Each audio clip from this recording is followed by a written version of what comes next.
ਜਦੋਂ ਕਿ ਹੁਣ ਇਸ ਪੋਲਿਊਸ਼ਨ ਦੇ ਉੱਤੇ ਸੁਣਵਾਈ ਦੇ ਦੌਰਾਨ ਜਿਹੜਾ ਇੰਡੀਅਨ ਸੁਪਰੀਮ ਕੋਰਟ ਦੇ ਇੱਕ ਜੱਜ ਨੇ ਕਮੈਂਟ ਕੀਤਾ ਹੈ कि टीवी डिबेट्स कॉजिंग मोर पोल्यूशन दैन एनीबडी से सुप्रीम कोर्ट। मैं उस भारत से आता हूं जहां हम दिन में औरतों की पूजा करते हैं और रात में उनका गैंग रेप हो जाता है। मैं उस भारत से आता हूं जहां हम ट्विटर पर बॉलीवुड को लेकर बंट जाते हैं, लेकिन थिएटर के अंधेरों में बॉलीवुड के कारण एक होते हैं।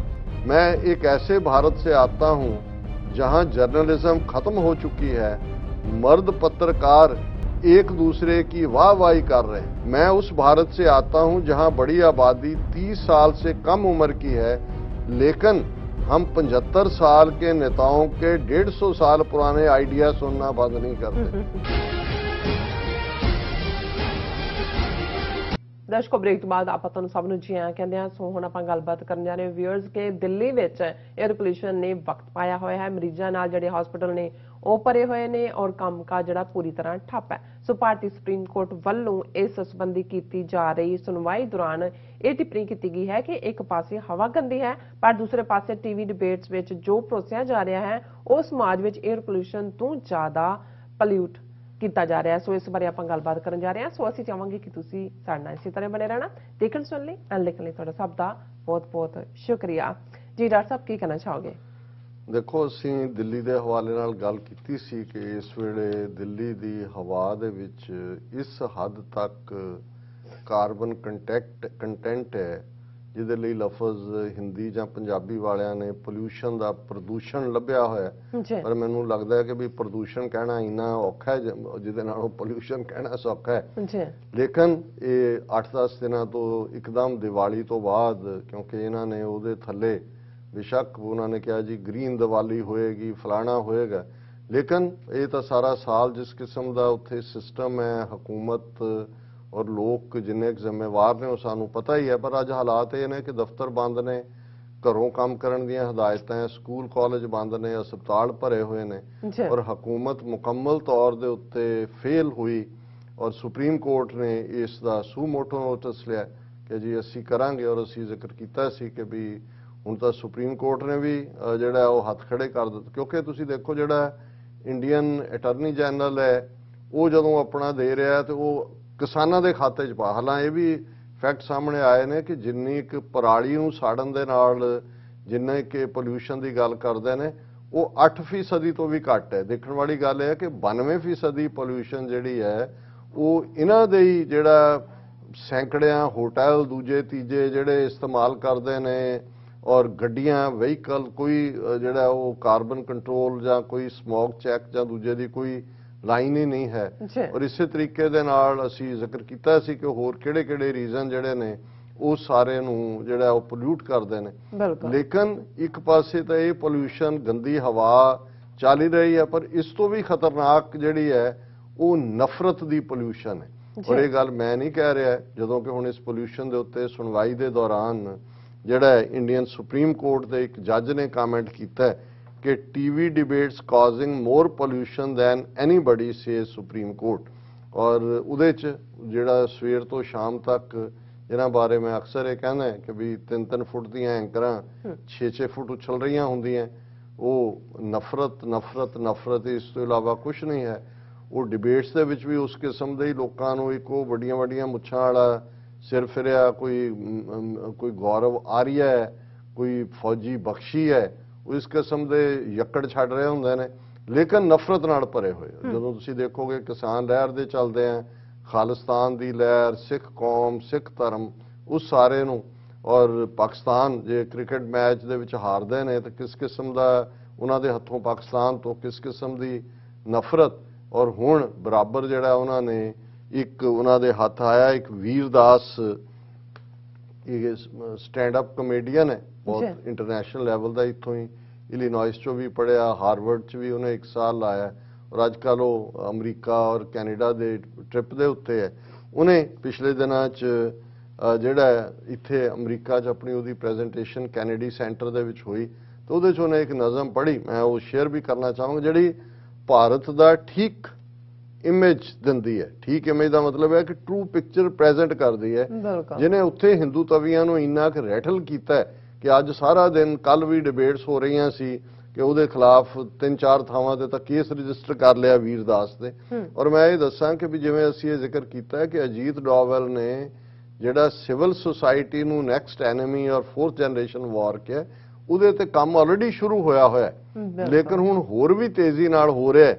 ਔਰ ਇਸ ਵੀਰਦਾਸ ਦੀ ਕਵਿਤਾ ਜਿਹਨੂੰ ਉਹਨੇ ਆਪਣੀ ਵੀਡੀਓ ਬਣਾ ਕੇ 5-6 ਮਿੰਟ ਦੀ ਉਹਨੇ ਆਪਣੇ ਅਪਲੋਡ ਕੀਤਾ, ਉਹਦੇ ਤੋਂ ਬਾਅਦ ਇੱਕਦਮ ਗਾੜੀ ਗਲੋਚ, ਉਹ ਤਾਂ ਇਹਨਾਂ ਦਾ ਪਰਮਾਨੈਂਟ ਪੇਡ ਉਹਨਾਂ ਨੇ 2-2 ਰੁਪਏ ਦਾ ਟਵੀਟ ਵੇਚਣ ਵਾਲੇ ਰੱਖੇ ਹੋਏ ਨੇ, ਲੇਕਿਨ ਉਹਦੇ ਖਿਲਾਫ ਅਦਾਲਤੀ ਕਾਰਵਾਈ, ਪੁਲਿਸ ਕਾਰਵਾਈ, ਕੇਸ ਰਜਿਸਟਰ ਔਰ ਡਿਬੇਟਸ ਦੇ ਵਿੱਚ ਉਹਨੂੰ ਨੈਗੇਟ ਕਰਨਾ।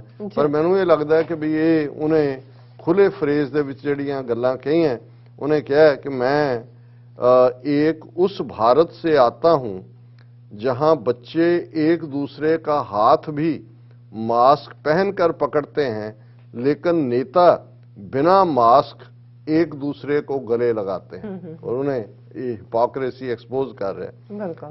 मैं उस भारत से आता हूं जहां AKUI 9000 है, लेकिन हम फिर भी अपनी छतों पर लेटकर रात में तारे देखते हैं। मैं उस भारत से आता हूं जहां हम दिन में औरतों की पूजा करते हैं और रात में उनका गैंग रेप हो जाता है। ये उन्हें क्या कि 2 भारत, कि मैं 2 इंडिया ਨੂੰ रिप्रेजेंट करदा। मैं उस भारत से आता हूं जहां हम ट्विटर पर बॉलीवुड को लेकर बंट जाते हैं, लेकिन थिएटर के अंधेरों में बॉलीवुड के कारण एक होते हैं। कि उसे ਨੂੰ ਹੁਣ ਜੋ ਉਹਨਾਂ ਨੇ ਖਾਨ ਟੱਬਰ ਨਾਲ ਕੀਤਾ, ਦੂਸਰੇ ਨੂੰ ਕੀਤਾ, ਇੱਕ ਪਾਸੇ ਹਿੰਦੂ ਤਵੀ ਨੇ, ਇੱਕ ਪਾਸੇ ਦੂਸਰੇ ਨੇ। ਫਿਰ ਉਹਨੇ ਕਿਹਾ मैं एक ऐसे भारत से आता हूं जहां जर्नलिज्म खत्म हो चुकी है, मर्द पत्रकार एक दूसरे की वाहवाही कर रहे हैं, वो एक दूसरे वही हिंदुत्वी प्रोपेगेंडा है, और महिला पत्रकार सड़कों पर लैपटॉप लिए बैठी सच्चाई बता रही हैं। और वो 2 बीबियां, क्योंकि इशू इन्हां दिनां चल रहा सी कि त्रिपुरा ਦੇ ਵਿੱਚ ਜਿਹੜੀ ਮੁਸਲਮਾਨਾਂ ਦੇ ਖਿਲਾਫ ਵਾਇਲੈਂਸ ਹੋਈ, 2 ਯੰਗ ਬੱਚੀਆਂ ਜਰਨਲਿਜ਼ਮ ਕਰਨ ਵਾਲੀਆਂ, ਉਹਨਾਂ ਨੇ ਜਾ ਕੇ ਉੱਥੋਂ ਰਿਪੋਰਟਿੰਗ ਕੀਤੀ ਵੀ ਹੋ ਕੀ ਰਿਹਾ, ਔਰ ਉਹਨਾਂ ਦੇ ਖਿਲਾਫ ਅਸਾਮ ਸਰਕਾਰ ਨੇ ਕੇਸ ਰਜਿਸਟਰ ਕਰਕੇ ਉਹਨਾਂ ਨੂੰ ਗ੍ਰਿਫਤਾਰ ਕਰ ਲਿਆ। ਸੋ ਉਹਨੇ ਰੈਫਰ ਕੀਤਾ ਕਿ ਮਰਦ ਤਾਂ ਬੈਠੇ ਇੱਕ ਦੂਜੇ ਦੀ ਵਾਹਵਾਹੀ ਕਰ ਰਹੇ ਨੇ, ਜੇ ਕੋਈ ਬਹਾਦਰ ਬੀਬੀਆਂ ਉਹਨੂੰ ਕਵਰ ਕਰਦੀਆਂ ਨੇ, ਉਹੀ ਨੇ ਜਿਹੜੀਆਂ ਸੱਚ ਦੱਸਦੀਆਂ ਨੇ। मैं उस भारत से आता हूं जहां हमारी हंसी की खिलखिलाहट हमारे घर की दीवारों के बाहर तक आप सुन सकते हैं, और मैं उस भारत से भी आता हूं जहां कॉमेडी क्लब की दीवारें तोड़ दी जाती हैं जब उसके अंदर से हंसी की आवाज आती है। भी वाकया होए कि उन्होंने कंधा तोड़, उन्होंने कहा जी घर बैठे तुसीं हसो, भावें अद्धे महल्ले नूं तुहाडा हादसा सुने, लेकिन दूसरे पासे क्योंकि अजकल ये कॉमेडियंस दे भी मगर पे हुए ने, खास तौर पर स्टैंड अप कॉमेडियन, क्योंकि वो क्विक विट हुंदा है, वो उहदे ते सैटिर करदे ने, व्यंग करदे ने। मैं उस भारत से आता हूं जहां बड़ी आबादी 30 साल से कम उम्र की है, लेकिन हम 75 साल के नेताओं के 150 साल पुराने आइडिया सुनना बंद नहीं करते। क्योंकि बेड़ी 30 साल तो घट उम्र दी है ਜਿਹੜੀ ਵੱਡੀ ਆਬਾਦੀ, लेकिन 75 साल ਦਾ ਬੁੱਢਾ 150 साल पुराने ਜਿਹੜਾ ਉਹ ਆਪਣੇ आइडिया दे रहे। मैं ऐसे भारत से आता हूं जहां हमें PM से जुड़ी हर सूचना दी जाती है, लेकिन हम PM केयर्स फंड की हमें कोई सूचना नहीं मिली। वो इन्हें प्राइवेट फंड बनाया है, अदरवाइज हर चीज़ अकाउंटेंट जनरल के परव्यू च है, पर मोदी ने अपना प्राइवेट फंड अरबों रुपए ਉਹਦੇ ਚ ਪਏ ਹੋਏ ਨੇ। उन्होंने कहा जी ਉਹਦੀ कोई जानकारी नहीं है। मैं ऐसे भारत से आता हूं जहां औरतें साड़ी और स्नीकर पहनती हैं, और उसके बाद भी उन्हें एक बुजुर्ग से सलाह लेनी पड़ती है जिसने जीवन भर साड़ी नहीं पहनी।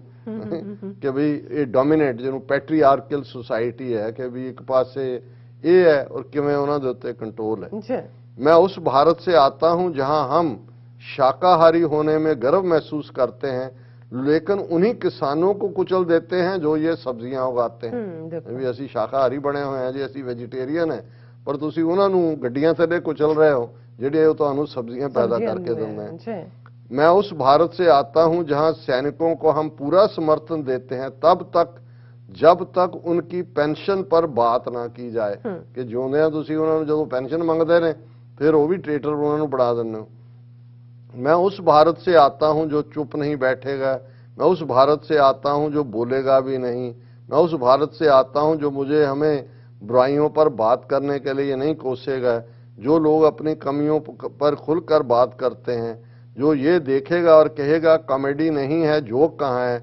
मैं उस भारत से भी आता हूं जो ये देखेगा जानेगा कि ये जोक ही है, बस मजाकिया नहीं है। ਹੁਣ एक ਜਿਹੜਾ ਸ਼ਾਇਰ ਹੁੰਦਾ ਹੈ ਉਹ ਵੀ ਇਮੇजेस ਯੂਜ਼ ਕਰਦਾ ਹੈ ਜੀ ਆਪਣੀ ਗੱਲ ਕਹਿਣ ਦੇ ਲਈ। ਬਿਲਕੁਲ ਕਾਮੇਡੀਅਨਸ ਔਰ ਇਹ ਸਾਰੇ ਸਟੈਂਡ ਅਪ ਕਾਮੇਡੀਅਨ ਇਹ ਇੰਟਰਨੈਸ਼ਨਲ ਫੇਮ ਦਾ ਬੰਦਾ ਹੈ।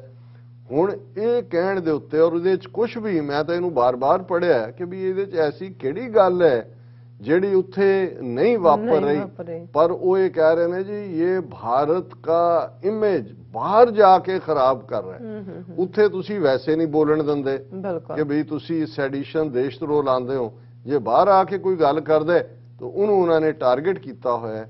ਠੀਕ ਕਿਹਾ ਸੁਪਰੀਮ ਕੋਰਟ ਨੇ ਕਿ ਭਾਈ ਇਹ ਜਿਹੜਾ ਹੈ ਪੋਲਿਊਸ਼ਨ ਹਵਾ ਵਾਲੀ ਨਾਲੋਂ ਵੀ ਜ਼ਿਆਦਾ ਖਤਰਨਾਕ ਉਹ ਹੈ ਜਿਹੜੀ ਇਹ ਟੀਵੀ ਦੇ ਵਿੱਚ ਡਿਬੇਟਸ ਹੋ ਰਹੀ ਹੈ ਔਰ ਜੋ ਕੁਝ ਉੱਥੇ ਮਾਹੌਲ ਸਿਰਜਿਆ ਹੋਇਆ ਹੈ। ਸੋ ਇਹ ਕਹਿਣਾ ਹੋਏ ਕਿ ਹਵਾ ਵੀ ਗੰਦੀ, ਪਾਣੀ ਵੀ ਗੰਦਾ ਔਰ ਜਿਨ੍ਹਾਂ ਦੇ ਕੋਲ ਹਕੂਮਤ ਹੈ ਉਹਨਾਂ ਦੇ ਜ਼ਿਹਨ ਇੰਨੇ ਗੰਦੇ ਨੇ ਕਿ ਉਹਨਾਂ ਨੇ ਉਸ ਗੰਦਗੀ ਦੇ ਵਿੱਚ ਸਾਰਿਆਂ ਨੂੰ ਹੀ ਲਬੇੜਨ ਦਾ ਫੈਸਲਾ ਕੀਤਾ 1 ਬਿਲੀਅਨ 400 ਮਿਲੀਅਨ। ਜੀ ਡਾਕਟਰ ਸਾਹਿਬ ਤੁਹਾਡਾ ਬਹੁਤ ਬਹੁਤ ਧੰਨਵਾਦ। ਸੋ ਇੱਥੇ ਲੈਣੇ ਬ੍ਰੇਕ। ਵਿਊਅਰਸ ਤੁਸੀਂ ਕਿਤੇ ਨਹੀਂ ਜਾਣਾ, ਮਿਲਦੇ ਹਾਂ ਆਫਟਰ ਦਿਸ ਸ਼ਾਰਟ ਬ੍ਰੇਕ।